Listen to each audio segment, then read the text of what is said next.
Pessoal, estamos de volta. Vamos continuar discutindo aqui a expansão marítima. Tá? Na aula passada a gente mostrou, né?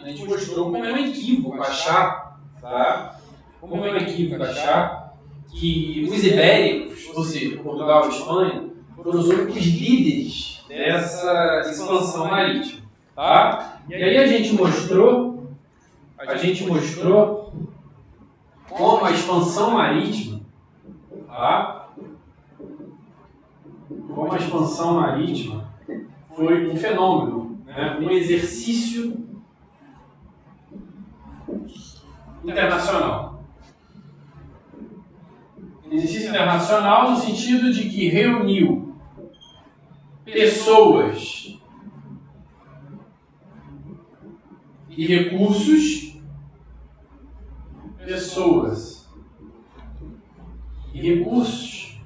de diferentes lugares. Tá?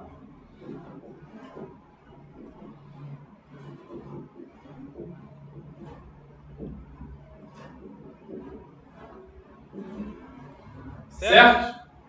Então foi esse um dos pontos que a gente destacou na aula passada. Expansão marítima. Marítima foi um exercício internacional, tá? Um exercício internacional, porque reuniu pessoas e recursos de diferentes lugares. Então é um equívoco, é um erro achar que Portugal e Espanha foram os líderes ou os únicos líderes desse movimento. Tá? Como se somente Portugal e Espanha, somente os ibéricos participaram. Vimos também a necessidade de pensar nessa história a partir da questão da conectividade, né, o fato de utilizar aí como método para analisar esse conteúdo, né, o método da história global. Nós precisamos perceber as conectividades em diferentes partes. Tá? E aí, com isso, a gente vai aos pouquinhos aprofundando aí essa temática.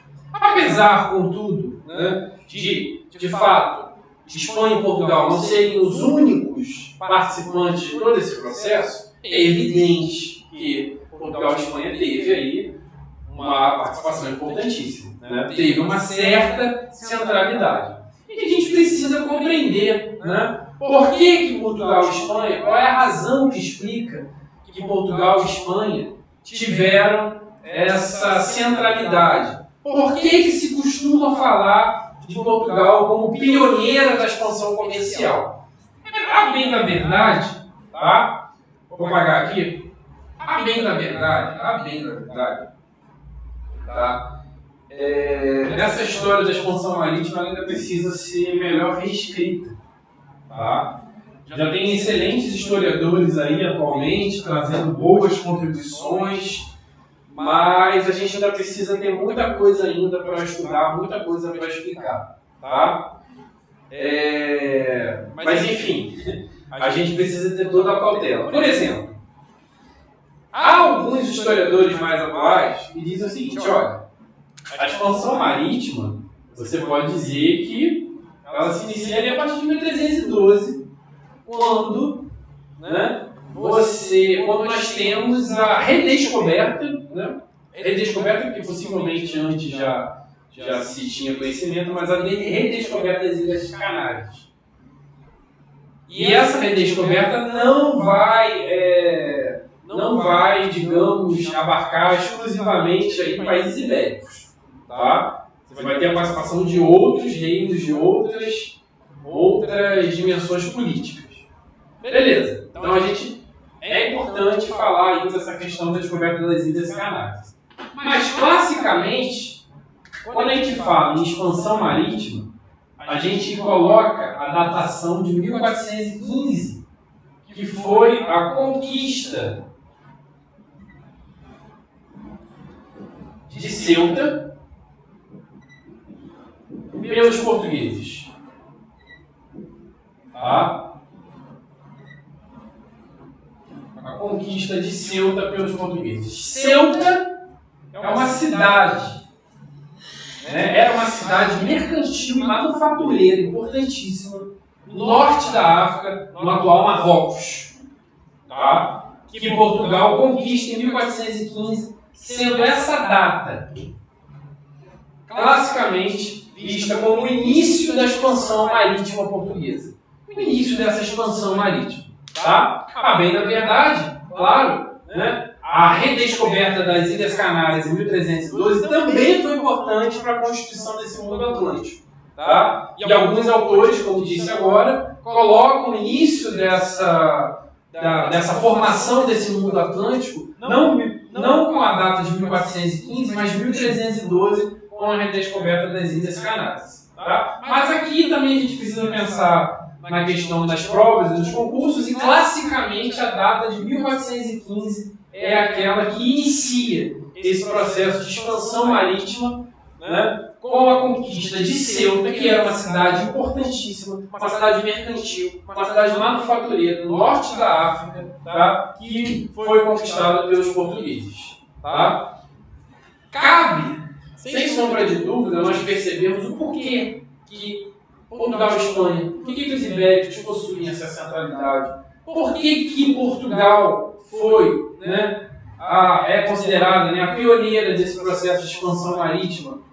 Se assumirmos essa data de 1415 como o início da expansão marítima, como classicamente assumida, como ainda nas provas, né, geralmente essa data é colocada como início da expansão marítima, tá? E aqui a gente traz coisas novas, né, mas sempre tendo a cautela, pensando na questão das provas, tá? Mas vale ressaltar, tá? Fica aí a sementinha, porque tem alguns historiadores que, na verdade, né, colocam a data da redescoberta das Ilhas Canárias em 1312, digo redescoberta porque muito provavelmente ela já tinha sido conhecida, né, em outros momentos, tá? Mas a redescoberta das Ilhas Canárias em 1312 como talvez o início, né, mais claro desse processo de expansão marítima europeia. Tá? Entretanto, dentro desse contexto mais clássico de expansão marítima,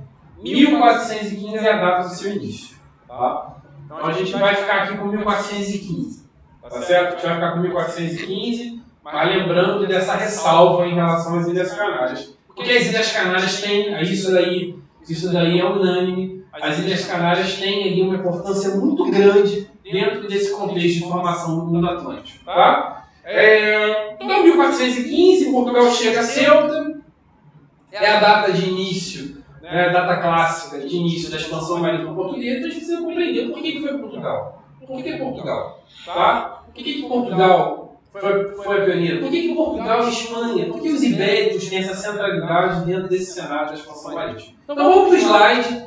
Tá? No slide a gente vai ter aí várias coisas para ajudar a gente a compreender essa questão, para ajudar a gente a compreender essa historicidade. Tá? Vocês estão vendo aí, tá o caso português, e a gente começa estudando isso a partir de uma crise, né? A crise de 1383-1385, o fim dessa crise de 1385, tá? Então a gente está aqui recuando um pouquinho para a gente compreender quais foram as condições que permitiram que Portugal fosse vista como a pioneira da expansão marítima em 1415, tá? Então a gente vai fazer esse recuo aí, tá? Em de 1383 a 1385 nós temos um conflito, uma crise, uma situação, né, complicada ali no território, né, português, tá? E 1385 é quando, tá, nós temos a ascensão da dinastia de Avis. Dinastia de Avis com Dom João I. Com Dom João I. Dinastia, vocês sabem, né? A dinastia é a sucessão, tá, no poder de uma mesma família. Tá? E a dinastia de Avis, ela assume em 1385 como o primeiro rei Dom João I. Essa dinastia de Avis vai durar de 1385 a 1580. 1580 é quando nós temos a União Ibérica, que vai unir a coroa espanhola com a portuguesa, e vai assumir o poder ali Filipe II da Espanha. Tá? E aí a dinastia de Avis ela vai perder o seu espaço. Tá? Enfim, então de 1385 a 1580 a dinastia de Avis. Tá? Essa dinastia de Avis que surge a partir, após esse contexto de crise, né, que nós vamos aí procurar compreender. Então vamos lá, vamos passar aí e vamos para o slide. Tá? Em 1385 houve a Revolução de Avis. Tá? Vale ressaltar que Avis, né, ou Aves, enfim, mais vai pronunciar Avis, tá? Era uma família aristocrática que existia ali no território português, tá? Que vai ganhando bastante força a ponto de, em 1385, como nós vimos, tá? Ter, né, assumir aí o poder régio, tá? Com o governo de Dom João I. Então vamos lá, em 1385 houve a Revolução de Avis, quando a nova monarquia venceu Castela com o apoio da burguesia e do povo. Vale ressaltar que burguesia aí, tá? Como já tínhamos também falado nas aulas sobre sociedade medieval, por isso a importância, né, da sociedade medieval, de compreender tudo isso, tá? Burguesia aí são mercadores, artesãos, são homens da cidade, homens do burgo, né, dos burgos, burguesia, né, habitantes dos burgos. São mercadores, artesãos, são pessoas que se enriqueceram, né, com a ajuda do comércio, desse comércio pujante da sociedade medieval, dessas redes mercantis que se constituíram, né, especialmente durante a Baixa Idade Média. Tá? Então, né, com o apoio desses homens endinheirados, né, desses homens, né, de certa forma, né, ricos, habitantes da cidade, essa dinastia de Avis conseguiu ter aí uma força, né, que garantiu a ela a possibilidade, né, de assumir o poder e vencer Castela. Castela é um dos reinos do que é hoje a Espanha. Tá? A gente não fala aqui, a gente fala castelhano, né? O castelhano era porque se referia a Castela, era a língua falada em Castela, né? Vamos dizer assim, né? Acabou depois se tornando aí o espanhol, né, a língua principal falada. Tá? Então você tinha um conflito entre, que era ali a região de Portugal e Castela, e a Revolução de Avis, né, que ocorre ali em 1385, após todo esse período de conflito, de 1383 a 1385, né, traz a vitória contra Castela e a ascensão da dinastia de Avis no poder português. Tá? Aí até ali tem uma explicaçãozinha rápida. Ó, a crise dinástica de 1383 a 1385 foi um período de guerra civil na história de Portugal, também conhecido como interregno, né, intervalo, enfim. Uma vez que não existia rei no poder. A crise começou com a morte do rei Fernando de Portugal, onde vocês tinham esse rei Fernando aí, né? Ele morre ali no contexto de 1383, tá? Ainda, né, também, né, embora esse rei Fernando de Portugal fosse rei, o Estado ainda não estava tão centralizado, tá? Isso vai ocorrer, essa centralização do Estado vai ocorrer com a Revolução de Avis, com o fato da dinastia de Avis estar no poder, tá? Então a crise começou com a morte do rei Fernando de Portugal, que não gerou herdeiros masculinos. Apesar das cortes de Coimbra terem escolhido em 1385 o novo rei, João I de Portugal, o rei de Castela não desistiu de tentar ser rei por ser casado com a filha de Dom Fernando e invadiu Portugal.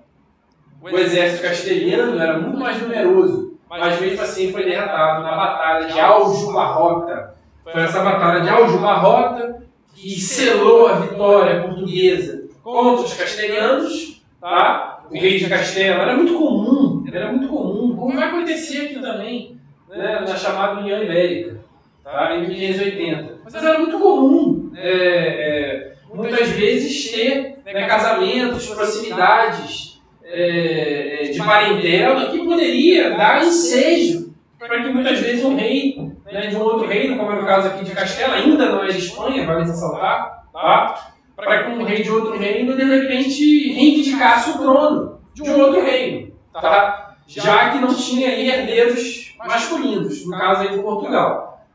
Só que as cortes, que era, né, uma instância representativa importante em Portugal, já tinha escolhido o seu sucessor, que era Dom João I da Casa de Avis. Só que Castela não aceita, invade Portugal e realmente tem um conflito, tem uma guerra civil. Algumas pessoas que eram partidários de Castela dentro de Portugal, outros que eram partidários, né, na dinastia de Avis, enfim. E aí até que, de fato, com a Batalha de Aljubarrota, Castela perde e se consolida, né, a dinastia de Avis em Portugal a partir de 1385. Tá certo? Beleza? Essa dinastia de Avis vai durar de 1385 a 1580. Vamos seguindo. A Guerra de Recôncavo. Aí a gente precisa compreender o que era, como é que surgiu, né, isso que hoje a gente chama de Portugal e Espanha. Tá? Eu me lembro que quando nós estudávamos a sociedade medieval, eu falei a vocês que em 711,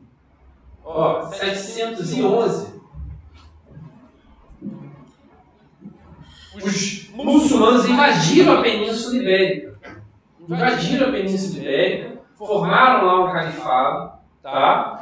E só não continuaram expandindo em direção ao norte da França por conta de uma batalha importante de 732, a Batalha de Poitiers, né? Que foi uma batalha ali que ocorreu no contexto dos francos, né? Ainda era a dinastia dos Merovingios, mas na passagem dos Merovingios para os Carolíngios, né? E essa Batalha de Poitiers impediu, né, que os muçulmanos continuassem sua expansão em direção ao norte da Europa. Eles se instalaram ali, né, na parte ali, especialmente na parte do meio, né, para o sul da Península Ibérica, e aos pouquinhos foram se formando outros reinos, né? Foram se formando reinos cristãos no norte da Península Ibérica, como vocês estão vendo ali no slide, Leão, Castela, Navarra e Aragão.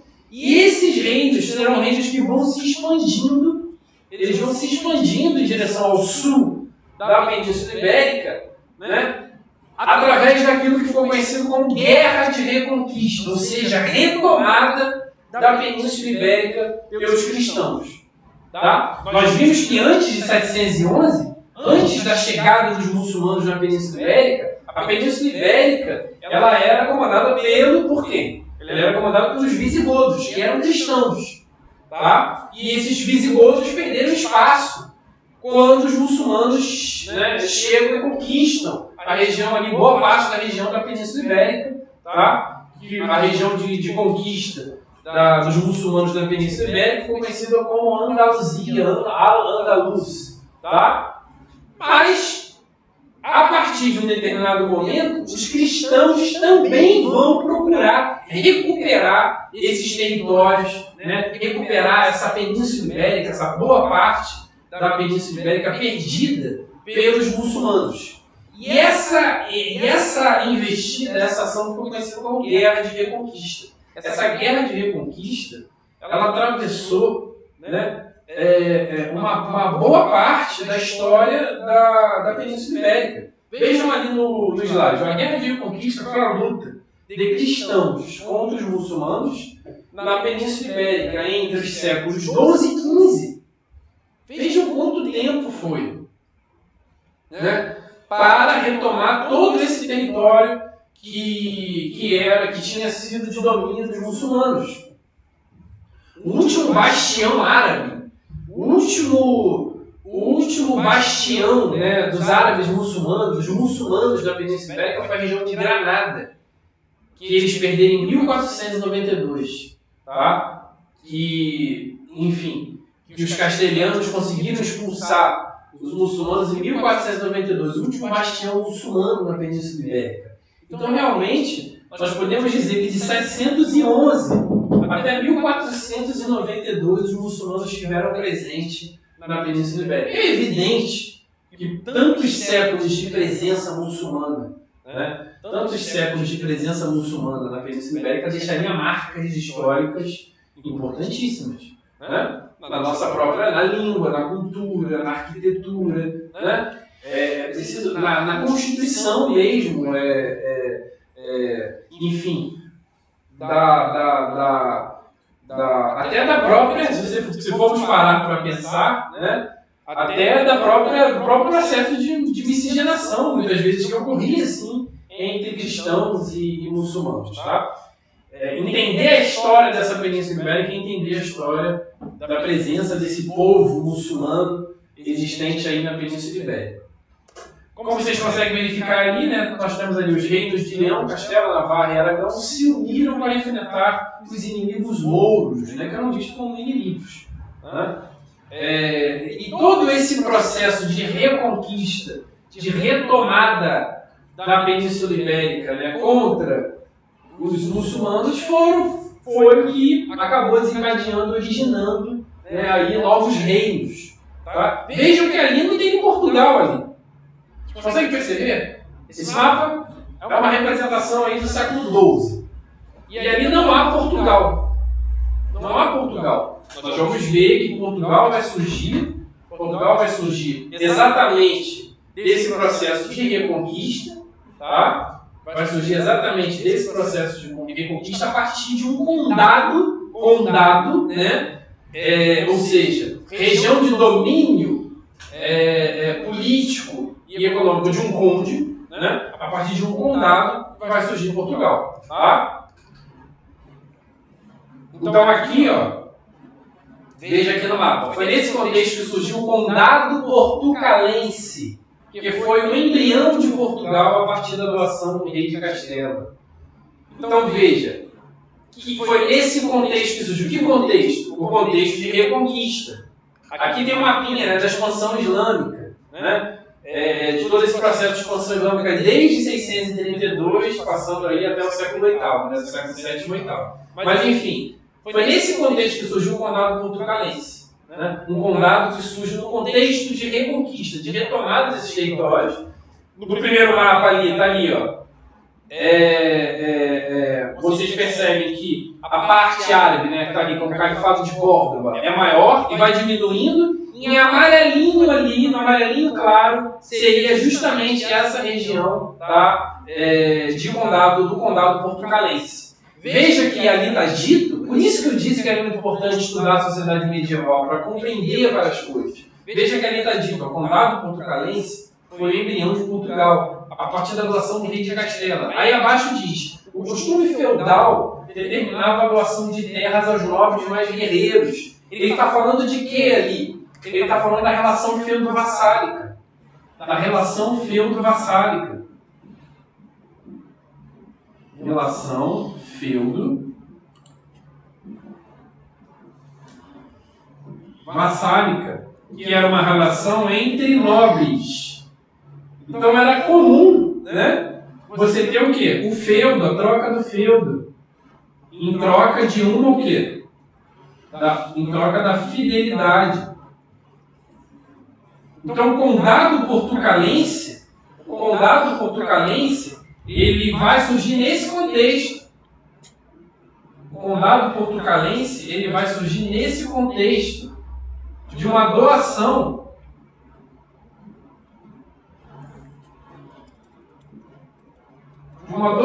do rei de Castela, que certamente estava querendo o quê? Estava querendo a fidelidade, né, de um determinado senhor, de um determinado nobre que existia ali na região. E esse seria o embrião de Portugal. Tá? Então, enfim. Então, a gente verificou aqui, tá, que esse Condado Portucalense, esse embrião de Portugal, nasce no contexto das guerras de reconquistas, das tentativas de retomada desses territórios pelos muçulmanos, tá? E que esse Condado Portucalense também se insere nesse quadro das relações feudo-vassálicas, tá? Como nós vimos nas nossas aulas sobre a sociedade medieval. Tá bom? Um abraço, até a próxima.